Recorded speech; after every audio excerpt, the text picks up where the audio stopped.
Haji Abdul Qadir, kepadanya diberikan waktu dan kesempatan. Start.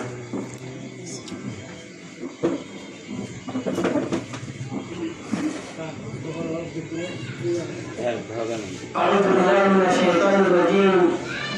بسم الله الرحمن الرحيم. السلام عليكم ورحمة الله وبركاته. الحمد لله الذي أنزل الكتاب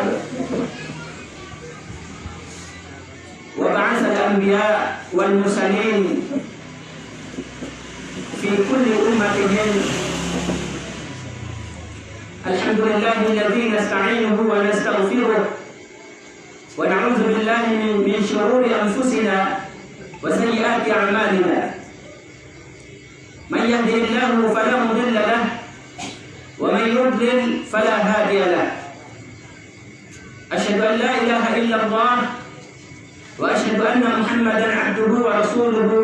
أما بعد. Ini adalah merupakan pembukaan khutbah ataupun ceramah Rasulullah SAW. Suatu saat ada seorang yang tukang menyembuhkan penyakit orang yang terkena sihir ataupun santet. Seseorang yang datang dari Mesir, namanya Udimad. Ketika tiba di Mekah Al-Mukarramah, maka kemudian langsung dihadapi oleh orang-orang kafir Quraisy. Dan mereka mengatakan kepada Udimad, wahai Udimad, sesungguhnya di Mekah ini ada orang yang gila. Mereka memaksudkan adalah Nabi Muhammad SAW. Sekarang dia berada di mana? Sekarang dia sedang sholat atau beribadah di dekat Ka'bah. Kemudian Udimad mendatangi Ka'bah dan menemukan Rasulullah SAW sedang sholat. Dia kaget melihat gerakan-gerakan dan komat kamit mulut Rasulullah SAW, gerakan bibir Rasulullah SAW.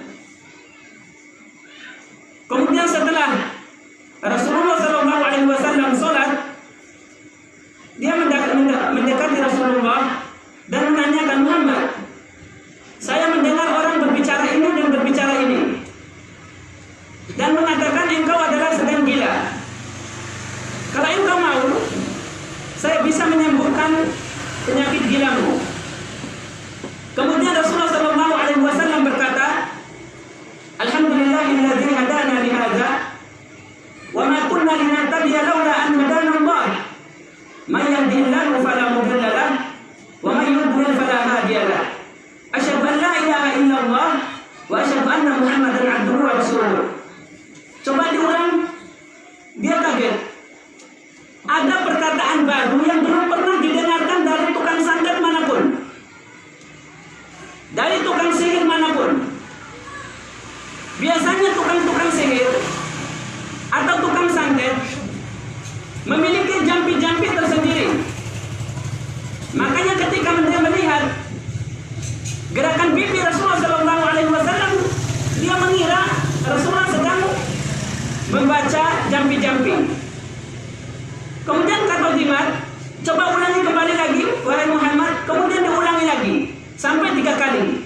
Lalu kemudian Udimad pada saat itu disapa oleh hidayah Allah Subhanahu wa taala dan mengatakan asyhadu an la ilaha illallah wa asyhadu anna Muhammadar Rasulullah. Masuk Islam. Maka oleh karena itulah kami akan membuka ceramah kami dengan pembukaan ceramah Rasulullah SAW. Alhamdulillahilladzi hadana li hadza wa ma kunna linahtadiya laula an hadana Allah. May yahdihillahu fala mudilla lahu wa may yudlil fala hadiya lahu.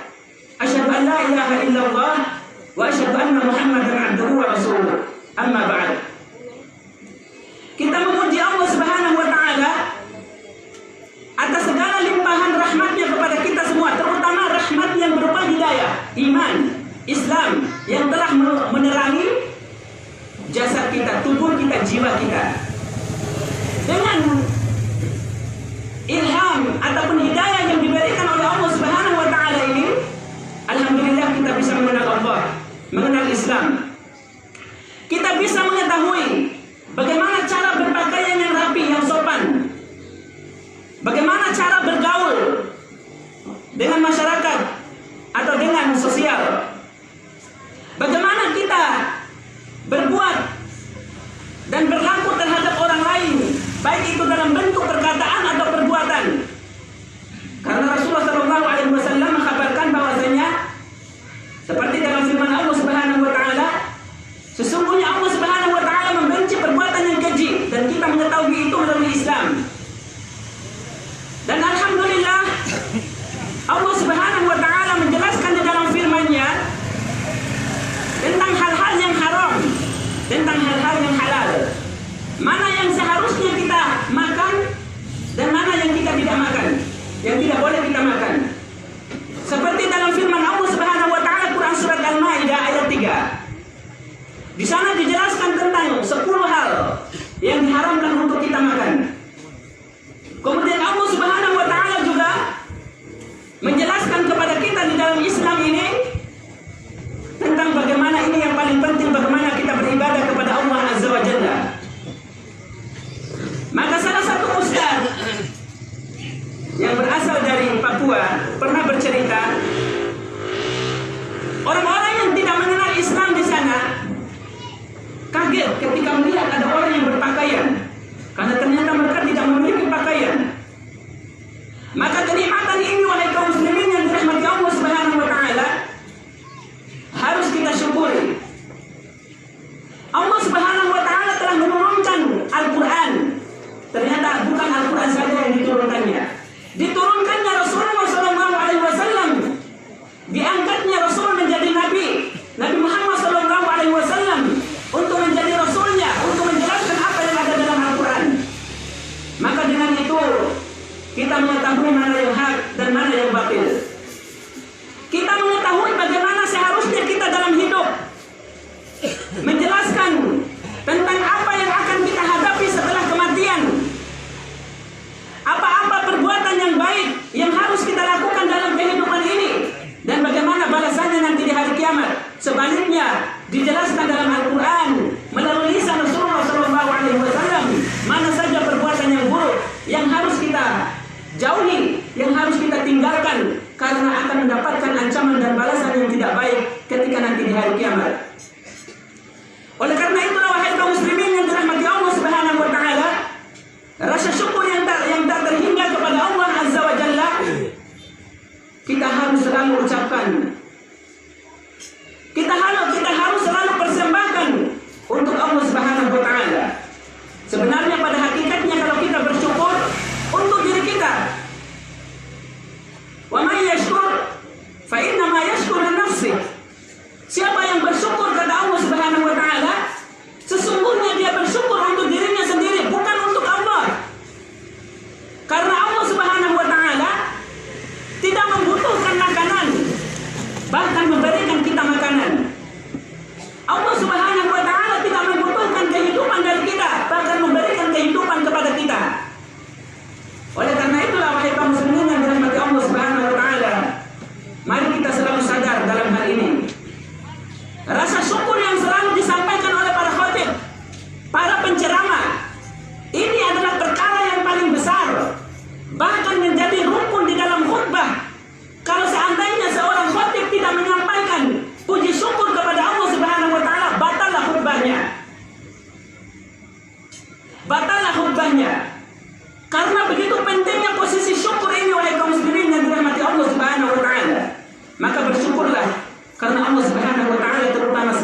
bersyukur itu, dia akan mendapatkan azab yang sangat pedih. Ternyata di sini pada hari Ustaz sering sampaikan ayat, para ulama yang sering menyampaikan ayat di khutbah dan ceramahnya, la in syakartum la azidannakum wa la in kafartum inna azabi lasyadid. Di sini pada hari Ustaz berdoa, itu yang sini orang di rumah. Lalu kenapa kamu tidak mau mendengarkan, tidak mau memikirkan, tidak mau merenungkan, tidak mau menyesap diri kamu ketika di dunia dulu, sekarang baru kamu sadar dan tidak ada lagi kesempatan bagimu untuk kembali ke dunia memperbaiki apa yang telah kamu lakukan. Waliyadzubillah. Salawat dan salam kita haturkan kepada junjungan kita Nabi Muhammad SAW, kepada para sahabatnya, para pengikutnya yang setia hingga akhir zaman.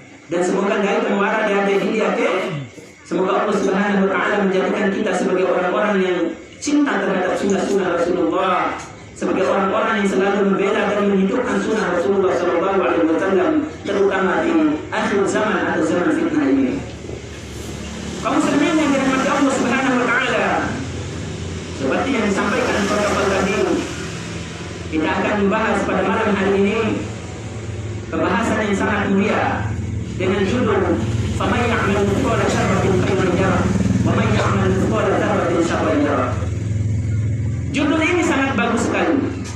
Kami ambil dari firman Allah Subhanahu wa taala Quran surat Az-Zalzalah ayat 7 dan 8. Faman ya'mal mithqala dzarratin khairan yarah. Barang siapa yang melaksanakan kebaikan, maka insyaallah Allah Subhanahu wa taala akan membalasnya nanti di dunia dan juga di hari kiamat. Sebesar apapun kebaikan yang kita lakukan, walau sebesar biji zarrah, walau sebesar biji zarrah. Kalau sekarang mungkin kita kenal dengan partikel yang paling kecil itu adalah atom, tapi ada lagi katanya yang lebih kecil lagi dari itu, wallahu a'lam. Maka sebesar itu pun atau sebesar debu sekalipun, perbuatan baik yang kita lakukan, Allah Subhanahu wa taala akan membalasnya. Ini sebenarnya teguran bagi kita semua, teguran bagi semua orang-orang yang beriman untuk bisa lebih hati-hati di dalam segala perbuatannya. Jangan sampai kita melakukan sesuatu yang telah dilarang oleh Allah Subhanahu wa taala atau yang jelas-jelas bertentangan dengan syariat Allah Subhanahu wa taala. Karena apapun yang kita lakukan langsung dicatat oleh malaikat-malaikat Allah Subhanahu wa taala yang telah ditugaskan untuk mencatat perbuatan yang baik dan juga perbuatan yang buruk. Raqib dan Atid, pakai dal, bukan Raqib dan Atid, tapi pakai dal. Raqib dan Atid ini adalah salah satu lafaz yang sering kita salah di dalam mengucapkan nama malaikat ini. Sering kita mengucapkan Raqib dan Atid, bahkan di bahu lafaz pertama, maka lafaz yang kedua juga kita pakai ba. Yang benar adalah Raqib dan Atid, pakai ain. Atid.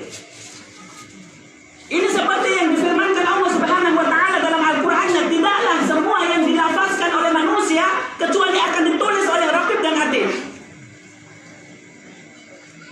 Akan ditulis oleh Raqib dan Atid. Dua malaikat Allah Subhanahu wa taala yang mulia. Dan seperti yang telah kami sampaikan di masjid besar tadi, malaikat Allah Subhanahu wa taala ini tidak pernah berdusta, tidak pernah menyelisihi Allah Subhanahu wa taala. Apa yang dilihatnya, apa yang didengarnya, itulah yang ditulisnya. Tidak dikurangi dan tidak ditambah-tambah. Tidak seperti, mohon maaf, mungkin pada guru kita yang jadi wali kelas, kadang kalau seandainya kita menemukan ada siswa atau santri yang mungkin kasihan, oh dia ini sebenarnya anaknya pintar, maka nilainya ditambah. Bahkan kalau seandainya, mohon maaf, kalau ada guru yang agak zalim sedikit, anak ini sebenarnya nilainya 9, tapi karena yang pintar nilainya 8, maka dia 9 ini diturunkan jadi 7, sehingga dia tidak boleh melampaui yang lebih pintar. Waliyadzubillah. Ini adalah hisab bagi kita semuanya. Tidak seperti itu wahai kaum muslimin. Yang dilakukan oleh malaikat Allah Subhanahu wa taala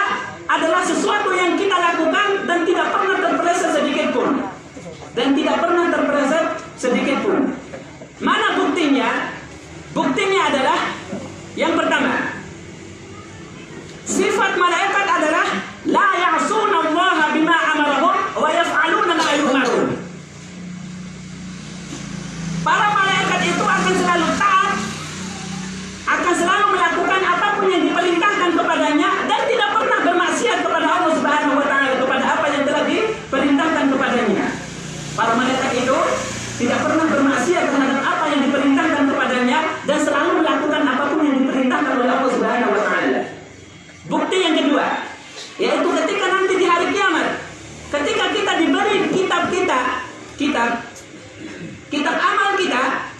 Kalau seandainya kita menjadi ahli fujur, maka berarti kita akan sijil, menerima kitab yang namanya sijil. Kalau seandainya kita menjadi ahli ibadah, orang-orang yang soleh dan bertakwa, nama kitab pada kitab kita adalah ilmiyin. Ketika kita diberikan kitab itu, ternyata kaget. Retunti seraan berumah. Kemudian hari corak berarti retunti seraan berumah. Kode sesuatu yang tidak pernah dilihat oleh manusia ini ternyata marah serada ada kitab akhir. Kalau kita menemukan sekarang ada alat namanya CCTV, ada CCTV, merekam semua apa yang kita lakukan, kita masih bisa sembunyi dari CCTV itu. Karena CCTV ini adalah ruangnya terbatas. Ruangnya terbatas. Kalau kita agak geser sedikit saja dari ruangan yang telah dibatasi, maka CCTV tidak akan mampu menangkap kita. Tapi malaikat Allah Subhanahu wa taala tidak akan ada sedikit pun yang ditinggalkan dari semua perbuatan kita. Oleh karena itulah wahai kaum muslimin yang dirahmati Allah Subhanahu wa taala, berdasarkan dalil-dalil inilah kita menyampaikan perkara yang sangat besar ini tentang dari surat At-Takwir untuk menjadi hisab bagi kita semuanya. Untuk menjadi hisab bagi kita semuanya. Setakat Madakaso akan menyampaikan dulu salah satu hadis Rasulullah SAW. Seorang manusia apabila dia memiliki keinginan untuk melakukan perbuatan yang jahat, maka dari Allah Subhanahu wa taala tidak akan menulisnya sebagai kejahatan. Tapi kalau seandainya niat jahat kita itu kemudian kita lakukan, maka kita akan ditulis satu kejahatan, satu dosa. Itulah Allah Subhanahu wa taala. Tapi di sana wahai kaum muslimin yang dirahmati Allah Subhanahu wa taala, manusia apabila memiliki niat untuk melakukan kebaikan, maka langsung ditulis satu kebaikan. Tahap rumah kita. Akan niat sebagai tarawih melihat waktu tuntina. Kalau niat sekarang ini tahu waktu tuntina satu pahala. Kemudian kalau kita melakukan niat baik kita itu, nanti akan ditulis 10 menjadi 10 kebaikan. Luar biasa sekali rumah. Niat baik kita kemudian tarawih sebuah berdosa tuntina. Pada niat dari sementahun, kemudian tarawih kita mentuntut 10 jadi 10 kebaikan. Jadi 10 kebaikan. Oleh karena itulah wahai kaum muslimin yang dirahmati Allah Subhanahu wa taala, semua hadis dan ayat sudah kita sampaikan. Maka oleh karena itulah sebenarnya untuk memiliki niat yang baik itu sangat gampang sekali. Atau aduh, renta dari Allah Subhanahu wa taala. Ya Allah, maka rumah terhadap sudah terwara ketua segiga. Maka rumah insya Allah tahu si anak tahu ke pondok, lalu tidak ulama. Maka rumah insya Allah tahu si anak atau hafal Quran. Lalu akhirnya generasi yang tangguh anak yang soleh. Lalu akhirnya syafaat nanti rumah tapi akan hari kiamat. Maka rumah insya Allah lalu saya bawa ke PPR kaifat ketahu akan segi 100 kilo. Kalau enggak berumah dah kilo sebenarnya 5 ton. Subhanallah 100 kilo enggak seberapa. Niat yang baik. Maka rumah insya Allah kemaku kemotongan kembali bagi ke tetangga. Niat itu. Wati waras susah niat. Wati perlu bayar karena kita niat itu. Kita niat untuk melakukan kebaikan. Akhirnya insya Allah kalau Jumat kalau apiti kaifat waras itu edap anak anda tutoi atau dua tua kembali. Hanya niat. Kita bawa betul uang kita, kemudian kita kasih, kita langsung diberi oleh Allah Subhanahu wa taala 10 kebaikan. Maka oleh karena itulah kembali kepada judul kita tadi, "Faman ya'mal mithqala dzarratin khairan yarah wa man ya'mal mithqala dzarratin syarran yarah." Subhanallah, luar biasa sekali. Kaum muslimin yang dirahmati Allah Subhanahu wa taala, di dalam masalah kebaikan dan keburukan ini, saya ingin menerapkan di dalam 4 permasalahan. Habis kita bahas 4 permasalahan ini, kita boleh kita insya Allah.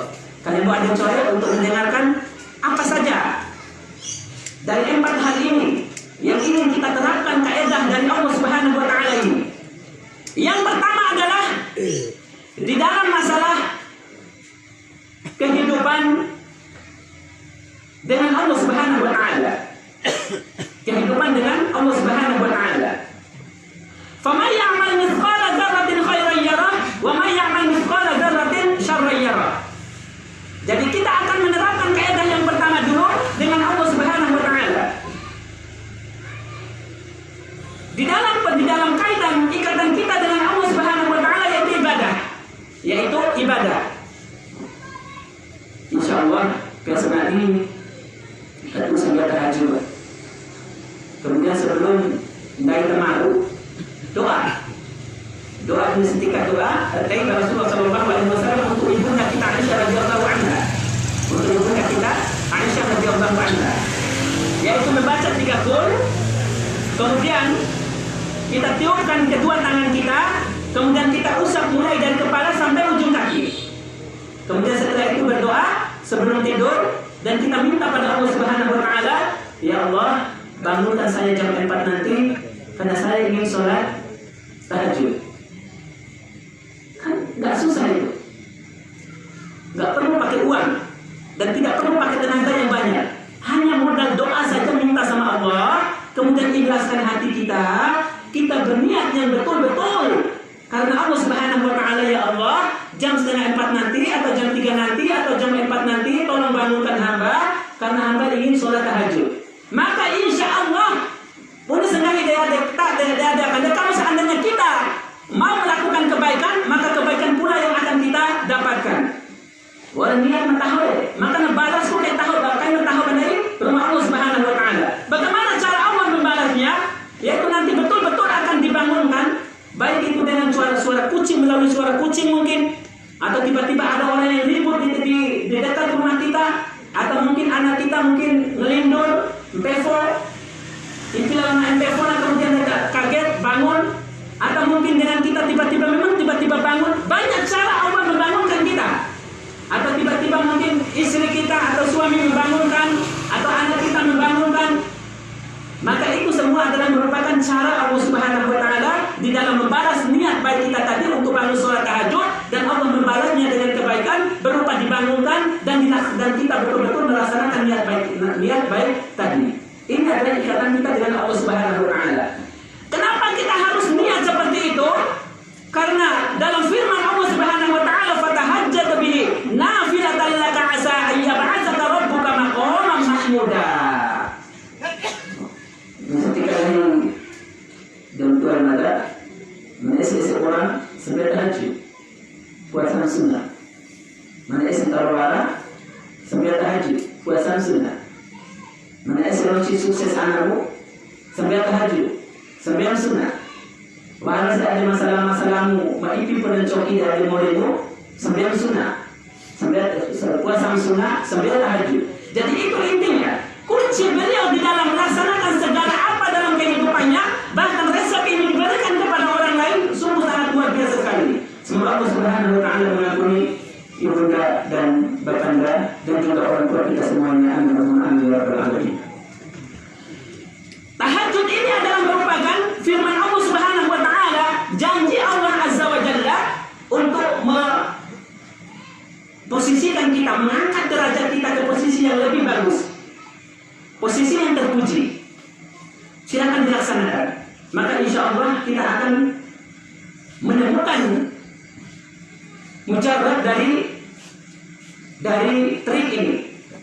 Bagi kita semua yang berdagang misalnya, kalau mau beruntungnya banyak, cepat laku di dalam dagangannya, silakan terapkan. Karena Allah Subhanahu wa taala sudah berjanji, ini janjinya umum untuk pedagang, untuk petani, untuk pegawai, untuk siapa saja dari hamba Allah Subhanahu wa taala yang melaksanakan sholat tahajud secara ikhlas mengharapkan ridho Allah Azza wa Jalla. Kemudian yang kedua, ikatan kita dengan manusia. Kita akan turunkan kepada kaidah ini di dalam kehidupan kita dengan manusia. Walau sekarang ini tahu, maka insya Allah tahu ini tidak dilangkap benda. dunia dan juga akhirat.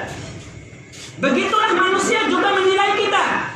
Sekalipun penilaian manusia itu cacat, maka jelaskan semua nanti. Penilaian manusia, natahaw sa dahil ini cerita, maka insya Allah na sopan daw na dahil ka. Natahaw sa tabian dahil daw, maka insya Allah daw na dahil na dahil ka. Wati ipi sembrono, wati ipi lono kan ini, wati ipi berani terlalu mengeluarkan atau banyak bicara dengan kita, apalagi pembicaraan yang tidak ada manfaatnya atau yang menyakiti hati kita. Karena kita selalu menjaga martabat kita, kehormatan kita dengan cara berbicara dengan siapapun dengan bahasa yang sopan, yang santun, yang lemah lembut. Kemudian kalau seandainya kita membantu orang lain, maka orang juga akan membantu kita. Kalau kita suka bergabung dengan masyarakat di dalam kerja bakti segalanya, maka insya Allah wala serami daerah namanya kepono wala itu hidup ada rami lagi. Sopan dia wati pernah luka di rami dong. Wala dong made wati pernah la sembiara, wala dong made wati pernah la umroh, wala dong menikah wati pernah la hadirnya, wala dong sunaan wati pernah gempe di umat. Maka apa hasilnya? Ketika kita juga melakukan hal yang sama, tidak ada orang yang mau datang ke kita. Daun dengan edam ada. Siapa tak pernah luka rami dong ini. Allah. Ini manusia. Karena sesuatu yang baik yang kita lakukan, yang kita tawarkan kepada manusia, yang kita tanam jasa kita kepada manusia, maka insya Allah manusia juga akan lebih dari itu membalas jasa kita. Lebih dari itu membalas jasa kita. Faman ya'mal mithqala dzarratin khairan yarah. Dan sebaliknya kalau kita seandainya bermuka masam kepada orang, edo dulu, wati barang tahu dulu. Nakamiyok asal napakiru tustana wati ko na chakna rojo do rampa wati wala suka dong dede wati wala suka coba sumpu saja mohon maaf maka nasyukuri ko dong lalu udah bayar kasimpu wala tahu mati itu innalillahi wa inna ilaihi raji'un faman ya'mal mithqala dzarratin khairan yarah wa man ya'mal mithqala dzarratin syarran yarah. Itulah diri manusia. Begitupun nanti di hadapan Allah Subhanahu wa taala jauh lebih dari itu. Jauh lebih dari itu. Coba saja kalau seandainya kita melakukan perbuatan yang jahat. Berzina misalnya. Mohon maaf berzina. Ada orang suka zina. Ya, zina dulu baru nikah. Ma'azallah. Sekarang ini adat baru. Nauzubillah. Zaman ini sudah luar biasa sekali. Kita berani menikahkan orang yang sudah hamil. Ini adalah kerusakan pada zaman kita sekarang. Maka oleh karena itu, bagi orang tua atau siapapun dari kita yang sudah melahirkan anak perempuan, jaga anak perempuannya. Dijaga anak perempuannya.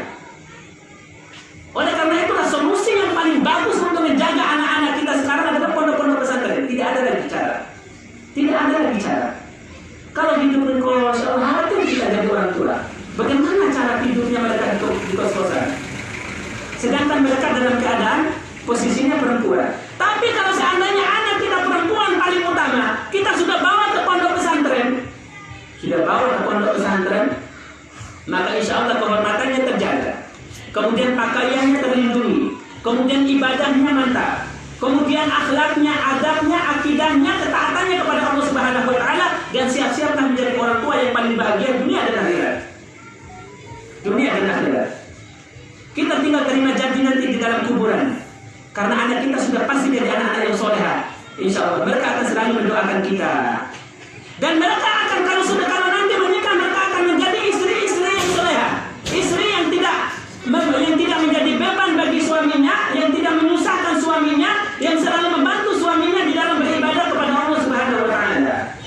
Yang selalu membantu suaminya dalam beribadah kepada Allah Subhanahu wa taala. Maka ketika mereka jadi anak-anak yang soleha kita, insya Allah orang tuanya akan mendapatkan pahalanya. Faman ya'mal mithqala dzarratin khairan yarah wa man ya'mal mithqala dzarratin syarran yarah. Contohnya di dalam masalah perzinahan. Di dalam neraka nanti diperlihatkan oleh Allah Subhanahu wa taala kepada Rasulullah sallallahu alaihi wasallam kemarin ketika Isra Mi'raj, di sana ternyata ada wanita itu yang ditusuk kemaluannya pakai besi panas di dalam api neraka. Ditanya kenapa ini? Mereka ini adalah ketika di dunia suka berzina. Nauzubillah. Ini adalah azab karena kita melakukan kejahatan. Wa may ya'mal mithqala dzarratin syarran yarah. Kemudian contoh yang lain adalah di dalam masalah syariat Islam, tapi ini sudah menjadi tabu bagi kita karena sudah 100 tahun bilang syariat Islam ini. Tepat hari ini sudah 100 tahun. Karena Turki Utsmani itu runtuh adalah tanggal 28 Rajab tahun 1342 Hijriah. Sekarang pas tanggal 28 Rajab tahun 1442 Hijriah. Pas 100 tahun. Pas 100 tahun. Orang yang berzina dia akan dirajam. Kalau seandainya dia sudah menikah. Ya, kalau sudah menikah. Kalau belum menikah maka dijilid, yaitu dicambuk. Bagi yang mencuri dipotong tangannya.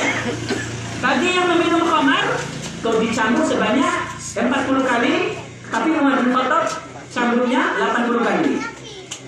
Inilah yang dilakukan oleh Rasulullah SAW terhadap para sahabatnya. Faman ya'mal mithqala dzarratin khairan yarah, wa man ya'mal mithqala dzarratin syarran yarah. Kemudian yang ketiga, wahai kaum muslimin yang dirahmati Allah Subhanahu wa taala, kita terapkan di dalam kehidupan berkeluarga. Kaidah faman ya'mal mithqala dzarratin khairan yarah, wa man ya'mal mithqala dzarratin syarran yarah ini kita terapkan dalam kehidupan berkeluarga. Nah, soleh serahdi insya Allah akan soleh istrinya. Nah, soleh semertua, maka insya Allah akan soleh anaknya. Kenapa? Karena orang tua yang soleh akan selalu mengarahkan anaknya kepada pendidikan yang menjadikan anaknya soleh. Jangan sudah sentaho, pokir tahu. Seperti dalam satu syair itu, tidak mungkin engkau menanam duri, kemudian yang engkau petok, yang engkau petik adalah anggur. Ya, tidak mungkin seseorang yang menanam duri, sedangkan nanti ketika dia petik adalah anggur. Kalau duri yang dia tanam, duri juga yang akan tumbuh. Kalau seandainya anggur yang dia tanam, anggur juga yang akan tumbuh. Kalau seandainya orang tuanya juga nanti akan menjadi orang tua yang soleh, maka insya Allah dia akan petik berupa anak-anak yang soleh. Sebaliknya, kalau orang tua itu menjadi orang tua yang durhaka, mohon maaf, ada orang tua yang durhaka. Jarang kita bahas permasalahan ini. Selama ini kita hanya bahas anak yang durhaka. Tapi ternyata ada orang tua yang durhaka. Durhaka kepada siapa? Kepada anaknya. Durhaka kepada anaknya. Mana tipe-tipe orang tua yang durhaka kepada anaknya? Contohnya adalah Karawi bersane. Bayar ucap mulai dari Karawi. Nanti sembani pada umar. Nanti sebata pilih sawal. Wati banyak etaba anak. Wati kebanyak etaba anak atau dah etaba anak. Karena kita sebagai orang tua ini adalah merupakan cermin. Oh, laki serahi dari si ama. Luar atau pinggang. Nangemo pandai luar. Subhanallah. Akan dijadikan tauladan kita ini di dalam kehidupan, sehingga yang terbentuk dalam pikirannya itu adalah yaitu perbuatan-perbuatan yang jahat, perkataan-perkataan yang kotor, perkataan-perkataan yang memojokkan istri. Wati war coin wei. Nauzubillah. Kacoi itu bendai, wei maka insya Allah nak kacoi itu bahan dari insya Allah. Kebanyakan sekarang orang tua atau ibu yang tidak dihargai oleh anaknya adalah yang tidak dihargai oleh suaminya. Seakan-akan istri itu adalah seperti pembantu. Ini kita sudah menjadi bapak yang durhaka karena mencontohkan sesuatu yang tidak baik kepada anak kita, sehingga anak kita tumbuh menjadi anak yang tidak soleh. Maka faman ya'mal mithqala dzarratin syarran yarah. Kita mau mengharapkan anak yang soleh, tidak mungkin lah. Kita saja tidak soleh kok. Ketika waktunya sholat, muazin kumandangkan azan. Sudah berapa tahun kita menikah ini? Oh, sudah 10 tahun menikah. Dikalikan saja 10 tahun itu 5 kali azan. Sudah berapa ratus kali, sudah berapa ribu kali orang azan. Kita tidak pernah menghiraukannya. Maka sekarang tiba-tiba anak kita sudah umur 7 tahun, sudah umur 8 tahun. Anak kita ingin menjadi anak yang soleh.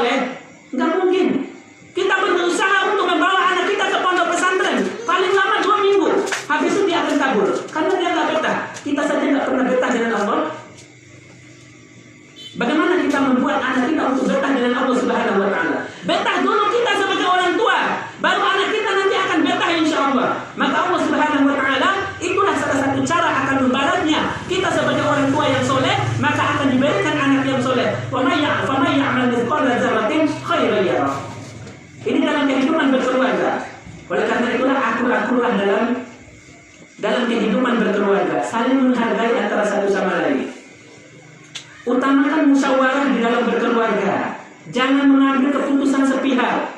Karena betul kita ini adalah laki-laki, kadang kita memiliki kekuasaan lebih daripada perempuan, tapi tolong hargai, mereka adalah istri kita. Dia adalah istri kita. Kemudian dia adalah ibu dari anak-anak kita. Kita harus menghargainya. Bagaimana istri itu mengandung anak kita luar biasa sekali. Kita perhatikan 9 bulan penuh harus membawa kemana-mana anak kita ini. Baru setelah itu, setelah lahir, ternyata adalah dinisbahkan kepada kita sebagai bapaknya. Contohnya Mu'tasim bin Abdul Qadir, bukan kepada ibunya. Sama dengan Intan juga. Ibunya yang mengandungnya dengan susah payah, yang melahirkannya dengan susah payah, yang menyusuinya dengan susah payah. Kok malah yang beruntung adalah kita, yang terkenal kok malah kita laki-laki. Lalu setelah itu kita memperlakukan ibunya atau istri kita dengan perlakuan yang tidak baik. Maka jangan heran kalau seandainya istri juga suka melawan terhadap kita. Karena wa may ya'mal mithqala dzarratin syarran yarah. Jadi kalau seandainya perbuatan kita itu baik, maka baik yang kita dapat. Kalau kita melakukan perbuatan yang buruk terhadap istri, maka berarti istri juga akan menjadi istri yang durhaka waliyadzubillah. Oleh karena itu, wahai kaum muslimin yang dirahmati Allah Subhanahu wa taala, bersikaplah seperti sikapnya Rasulullah sallallahu alaihi wasallam. Sering saya ceritakan dalam hal ini bagaimana ketika salah satu istri Rasulullah dikatakan dalam hadis itu, yaitu Zainab, datang menyuruh pembantunya untuk membawa makanan dengan pakai mangkok. Ketok pintu, ternyata Rasulullah ada di rumah Siti Aisyah radhiyallahu anha, ibunda kita semuanya. Kemudian dibukakan pintu. Siapa? Saya pembantunya Zainab. Apa ini? Makanan. Untuk siapa? Untuk Rasulullah. Di rumahku, ketika jatahku, kamu bawa makanan untuk Rasulullah. Macam menang rumahku. Dari Rasulullah, dari Aisyah. Macam menang berdoa ke buah naha. Macam menang berdoa ke buah rahi. Kemudian lo pakai nama aku ada, biar boleh dalam makan. Bagaimana cara menyelesaikan permasalahan dalam rumah tangga? Apakah baik lihat takbir paling lagi? Atau main yang haji lampu lagi?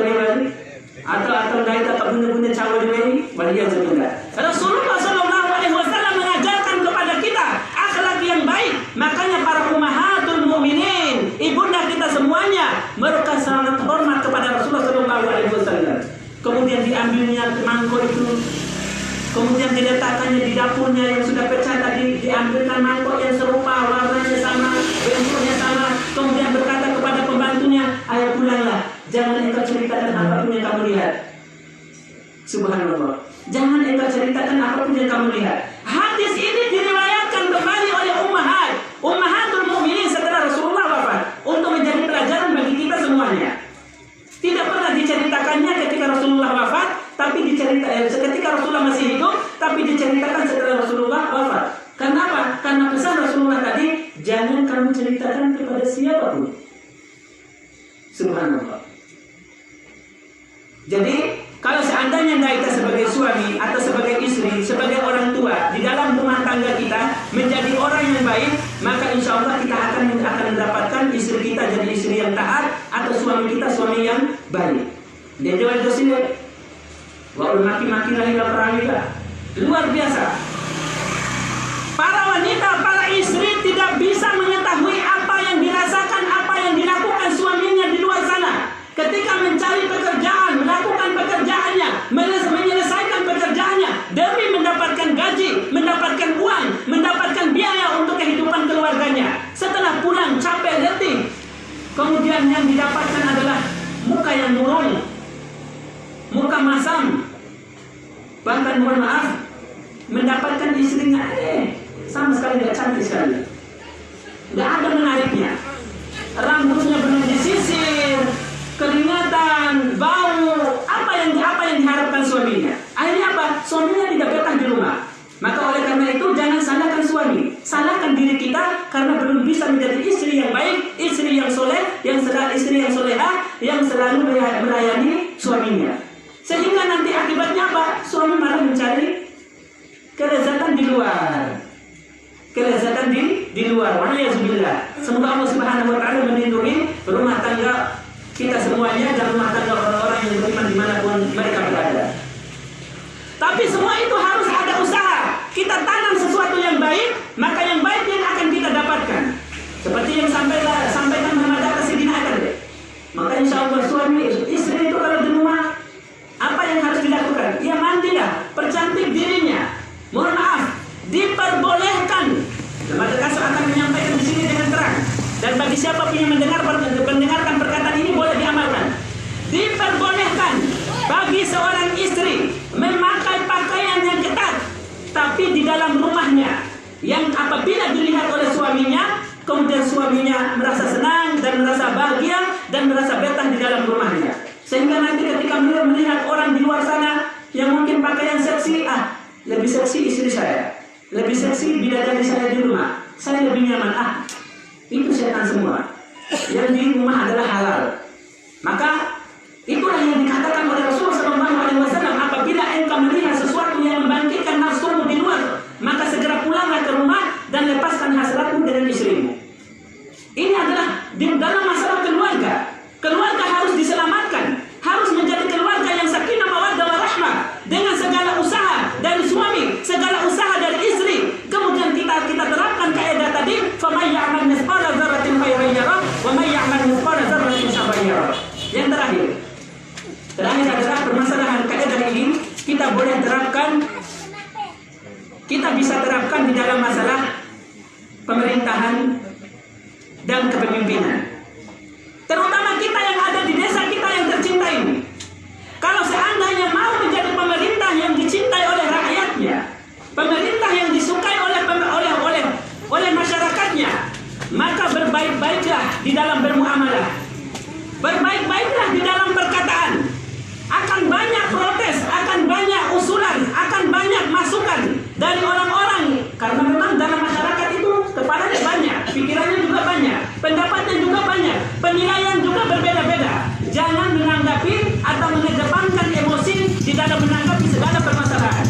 Kita harus menjadi orang yang lebih dewasa, orang yang lebih paham, orang yang lebih tenang di dalam menghadapi segala permasalahan. Maka insya Allah dengan itu Allah Subhanahu wa taala akan memberikan ilham kepada kita di dalam menyelesaikan semua permasalahan yang kita hadapi. Tapi syaratnya satu. Kalau mau dibantu oleh Allah, syaratnya satu, bertakwa kepada Allah. Fattaqullaha wa yu'allimukumullah. Bertakwalah kepada Allah, maka Allah akan mengajarimu. Mengajari kapan? Ketika kita memiliki permasalahan di dalam masyarakat kita. Apa ini kira-kira? Datangi Allah Subhanahu wa taala untuk meminta solusi, untuk minta solusi kepadanya, kemudian untuk memberikan ilham kepadanya, untuk memberikan karunia berupa jalan keluar. Wa may yattaqillaha yaj'al lahu makhraja. Siapa yang bertakwa kepada Allah, maka Allah akan memberikan solusi atau jalan keluar dari segala permasalahan yang kita miliki. Maka insya Allah kalau seperti itu yang kita lakukan, ayo dengarkan, tampung dulu usulan-usulan masyarakat kita.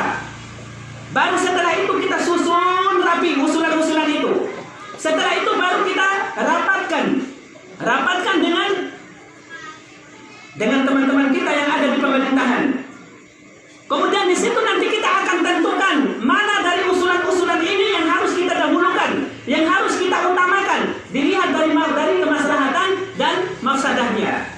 Kalau kemaslahatannya lebih tinggi, maka berarti harus lebih utamakan usulan yang ini. Baru setelah itu kita akan berikan pemahaman kepada masyarakat yang lain tentang usulan-usulannya. Bahkan insya Allah akan kita pertimbangkan, akan kita usahakan untuk kita aplikasikan atau manifestasikan, wujudkan dalam hal yang nyata. Cuma bertahap. Maka insya Allah kita akan menjadi hamba Allah Subhanahu wa taala yang dicintainya. Ketika nanti di hari kiamat juga Allah Subhanahu wa taala meminta pertanggungjawaban terhadap kita dari apa-apa yang kita lakukan di dalam permasalahan keluarga, permasalahan pemerintah, permasalahan muamalah dengan masyarakat, maka insya Allah kita mudah untuk menjawabnya dan mempertanggungjawabkan di hadapan Allah Subhanahu wa taala. Kullukum ra'i wa kullukum mas'ulun 'an ra'iyatihi.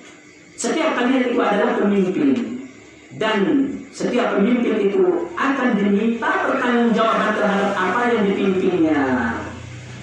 Luar biasa sekali.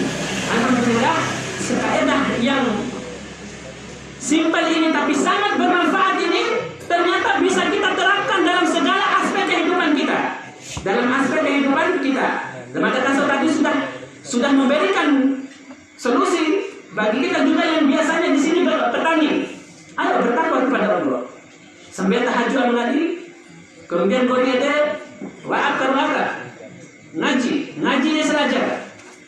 Ngaji dia selajar. Maka insya Allah daun-daun yang bergoyang, kemudian tanaman-tanaman kita yang kita kelilingi, insya Allah akan diberikan keberkahan oleh Allah Subhanahu Wa Taala, disumburkan oleh Allah Subhanahu Wa Taala. Kau biasa dari timba ada akan mereka serabukan kita. Pada dengan kita melakukan ini dengan penuh berharap kepada Allah Subhanahu Wa Taala, tawakal kepada Allah Azza wa Jalla, usaha kita di dalam merawat segala apa yang kita usahakan dalam bertani, maka insya Allah dengan itu Allah akan memberikan hasil yang lebih. Tiba-tiba hampir al-Fatih, 120 kaki. Nah, beribaratkan cuma 20 kaki tambahnya banyak ya. Coba wali bangkit wali, kalau misalnya 120 kaki lagi. Nah, jadi saya lebih bertawali, kebut wali gana wali. Kebut wali usaha wali, insya Allah. Itu saja yang bisa kita sampaikan. Semoga Allah Subhanahu Wa Taala memberkahi kita semuanya dan kita akan berdoa kepada Allah Subhanahu Wa Taala. Semoga anugerah kita yang kita hadiri takziahnya pada malam hari ini, keluarga yang ditinggalkannya diberikan kesabaran oleh Allah Subhanahu Wa Taala. Anugerah kita sedang dijaga oleh Allah Azza wa Jalla. Walaupun kita sudah jauh dengannya, tapi insya Allah Allah Subhanahu Wa Taala telah memberikan pengganti. Seperti dalam satu kisah, ada seseorang yang bertemu dengan orang yang sudah meninggal di dalam mimpinya. Mimpinya orang soleh itu adalah baik. Kemudian dia melihat orang yang meninggal itu wajahnya cerah, senyum, bahagia, dan ditanya, kenapa engkau seperti itu? Karena anak saya selalu mempersembahkan istighfar dan doa buat saya, makanya saya bahagia seperti ini. Kemudian dalam kisah lain, ada orang soleh yang mimpi melihat orang yang sudah meninggal, dia membawa nampan. Nampan itu terang sekali. Kenapa engkau membawa nampan yang terang? Ini adalah yang saya bawa, ini adalah istighfar dan doa dari anak-anak saya yang saya tinggalkan. Kemudian di suatu saat mimpi lagi yang lain orang yang sama dan menemukan dia tidak membawa nampan itu, dalam keadaan sedih, dalam keadaan murung. Kemudian ditanya, kenapa engkau begitu? Karena anak saya lupa mendoakan saya dan memintakan istighfar untuk saya. Maka saya mau untuk pulang dan bergabung dengan teman-teman saya. Ini menunjukkan wahai kaum muslimin, seperti dalam hadis Rasulullah SAW, bahwasanya orang-orang soleh itu akan dikumpulkan dengan orang-orang soleh dalam kuburannya nanti. Dan orang-orang yang tidak baik akan dikumpulkan dengan orang-orang yang tidak baik nanti di dalam kuburannya nanti. Maka oleh karena itu kaum muslimin yang dirahmati Allah Subhanahu Wa Taala, kita doakan untuk abunda kita khususnya dan juga kepada semua kaum muslimin, terutama orang tua kita masing-masing yang telah mendahului kita, yang telah dicabut nyawanya oleh Allah Subhanahu Wa Taala, yang telah meninggalkan kita. Semoga Allah Subhanahu Wa Taala meluaskan kuburan mereka. Semoga Allah Subhanahu Wa Taala mengangkat derajat mereka. Semoga Allah Subhanahu Wa Taala menjadikan mereka adalah hamba-hambanya yang bahagia. Semoga Allah mengumpulkan mereka semua dengan hamba-hambanya yang soleh. Semoga Allah Subhanahu Wa Taala menjadikan mereka semua sebagai penghuni surganya. Birahmatika ya arhamar rahimin ya rabbal alamin. Amin. Alhamdulillahirabbil alamin. Hamdan yuwafi ni'amahu wa yukafi mazida. Ya Rabbana wa lakal hamdu hamdan katsiran thayyiban mubarakan fihi.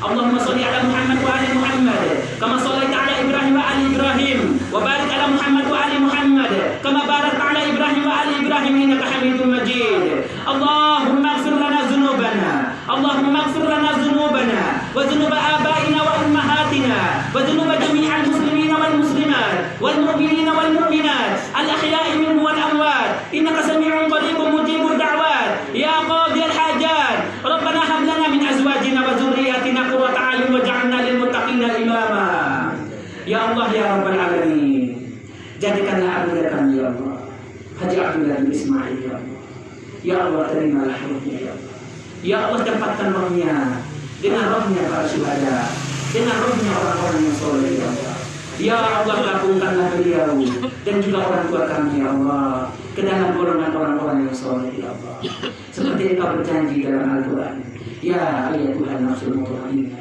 irji'i ila rabbiki radiyatan mardiyah fadkhuli fi ibadi wadkhuli jannati. Semoga orang tua kami semuanya ya Allah, semoga mereka semua berada di dalam rahmat-Mu, dalam keberkahan-Mu ya Allah, sampai Engkau mendatangkan hari kiamat nanti birahmatika ya akramal akramin ya rabbal alamin. Ya Allah, jadikanlah mereka semua hamba-hamba-Mu yang soleh. Ya Allah, jadikan kami yang ditinggalkannya juga adalah hamba-hamba yang soleh ya Allah. Ya Allah, karuniakanlah kepada orang tua kami ya Allah anak-anak yang soleh yang selalu memintakan istighfar dan mendoakannya, sehingga mereka semua menjadi hamba-hamba yang beruntung ya Allah. Birahmatika ya akramal akramin ya rabbal alamin. Rabbana amanna bima anzalta wattaba'na rasula faktubna ma'asy syahidin. Rabbana atina fid dunya hasanah wa fil akhirati hasanah wa qina azabannar. Wa sallallahu ala sayyidina Muhammad. Subhanaka rabbika rabbil izzati amma yasifun. Wassalamu ala al mursalin. Walhamdulillahi rabbil alamin.